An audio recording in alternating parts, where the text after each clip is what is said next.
নমস্কার বন্ধুরা, কেমন আছেন আপনারা সবাই? আশা করি ভালো আছেন। আপনাদের সবাইকে লক্ষ্মীর সাধারণ গ্রামে রান্নাতে স্বাগত জানাই। আজকে আমি একটা নতুন রেসিপি তৈরি করব, যেটা হচ্ছে থেচা চাউমিন।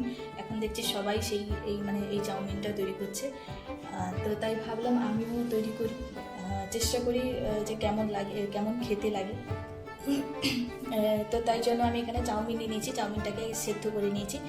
আর এটা কাঁচা লঙ্কা নিয়েছি, এখানে কাঁচা লঙ্কা 6টা মতো নিয়েছি, কাঁচা বাদাম আর ভাজা বাদাম আমার কাছে আছে, তো সেটা সঙ্গে দিয়ে এটা তৈরি করবো। তো আর এখানে জিরে আর ধনে নিয়েছি, ধনে পাতাটা আমার কাছে ছিল না, তাই আমি ভাবলাম গোটা ধনেটা ব্যবহার করে নিই। আর এখানে আমি নিয়ে নিয়েছি রসুন অনেকগুলো মতো আছে, আর এখানে পেঁয়াজ আছে। তো এগুলো দিয়েই আজকে তৈরি করবো, তো দেখতে থাকো কেমনভাবে তৈরি করছি। আর এখানে আমি নিয়ে নিয়েছি সয়া সস নিয়ে নিয়েছি। বাকি তোমরা সবজি, গাজর, ক্যাপসিকাম এগুলো তোমরা যা মানে যেরকমটা পাবে সেরকম দিতে পারবে। তো এবার আমি কড়াটাকে ওভেনের উপর বসিয়ে নিয়েছি। এবার এই কড়াতে আমি তেল দেবো পরিমাণ মতো।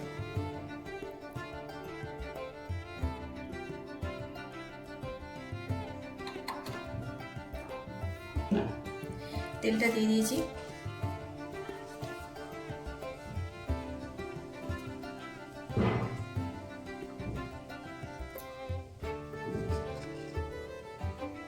এবারেতে আমি রসুনটা দিয়ে দেবো,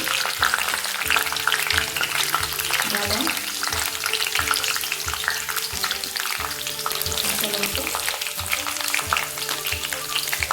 আর একটু জিরে আর ধনে।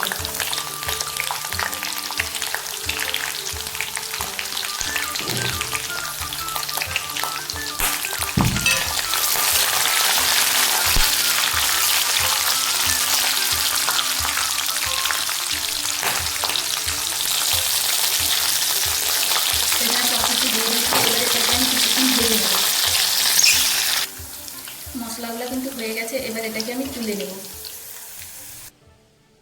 এবারে যে দেখো বন্ধুরা, এটা কিন্তু মশলাটা তুলে নিয়েছি। এবার এটাকে আমি থেতো করে নিয়ে আসবো, বাটবো না, কিন্তু থেতো করে নিয়ে আসবো। এবারে যে দেখো বন্ধুরা, এরকম ভাবে থেতো করে নিয়ে এসেছি, দেখতেই পাচ্ছ। এবারে এই তেলে আমি পেঁয়াজটা দিব।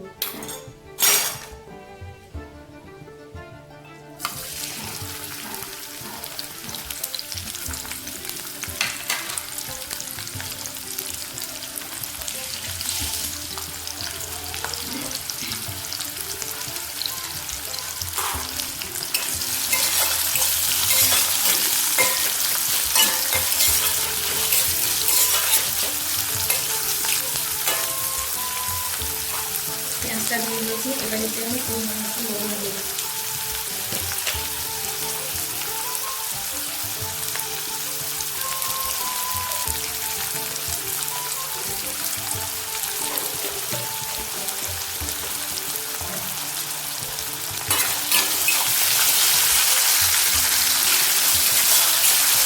জানি না চাউমিনটা কেমন খেতে হবে, তবু আমি চেষ্টা করছি।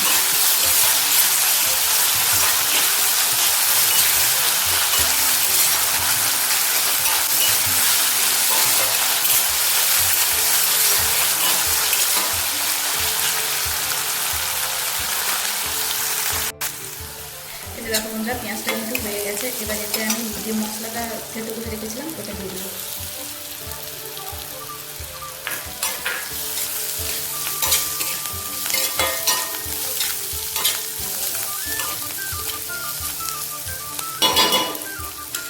মশলাটা দিয়ে দিয়েছি, এবার এতে আমি চাউমিনগুলো দিয়ে দেবো।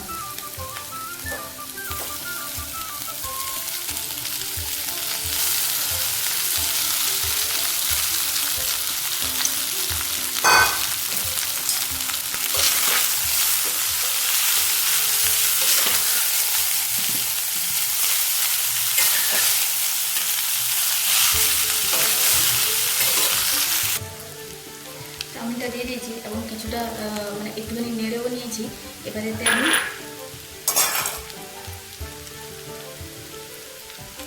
1 চামচ মতো সয়া সস দিয়ে দিই, 1 থেকে 2 চামচ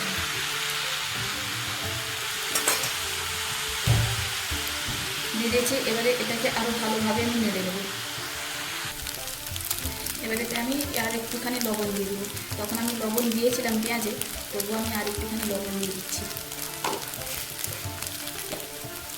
দিয়ে দিয়েছি। এবারে আর একটুখানি নেড়ে এটাকে নামিয়ে নেবো।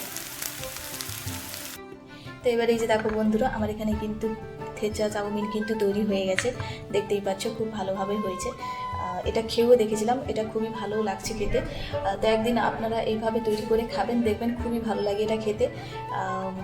তো কেমন হয়েছে অবশ্যই কমেন্টে জানাবে। তো ভালো লেগে থাকলে লাইক, কমেন্ট, শেয়ার এবং সাবস্ক্রাইব করে দেবেন। ভালো থাকবেন, সুখে থাকবেন, অসংখ্য ধন্যবাদ। এবং এটা অবশ্যই ঘরে রান্না করে সবাইকে খাওয়াবেন।